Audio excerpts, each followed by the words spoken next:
বান্দৰ আহিছে বান্দৰটো খেদাগে ব'লা বান্দৰ খেদাব যাবা নাই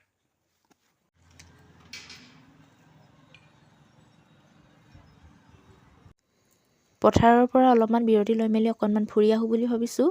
তালাপলৈ ওলাইছোঁ যাবৰ কাৰণে এইফালে টমটম চাই ফুৰিছোঁ অৱশেষত পালোঁ বাৰু এখন এয়া উঠিও ল'লোঁ আৰু আপোনালোকে ভিডিঅ'সমূহ ভাল পালে লাইক কমেণ্ট শ্বেয়াৰ কৰি দিব আৰু চেনেলটোত যদি নতুনকৈ আহিছে চেনেলটো ছাবস্ক্ৰাইব কৰি বেল আইকনটো প্ৰেছ কৰি থ'ব ভিডিঅ'সমূহ আগতীয়াকৈ পাবৰ বাবে আৰু এইফালে ঢলা তিনিআলি পালোহি আৰু এইফালে যে এখন পোষ্টাৰ লগাই থৈছে মই জুম কৰি দিছোঁ আপোনালোকক এয়া বাবু পূজা আছে চৈখোৱাত মানে ঢলাতে আৰু 8 তাৰিখে আছে আপোনালোকে যদি আহিব বিচাৰে আহিব পাৰে মোৰ অৱশ্যে ইমান ওচৰতে যদিও যোৱা নহয় কাৰণ সময় সুবিধা নিমিলেগে যাওঁ বুলি ক'লেও সেনেকুৱা হয় আৰু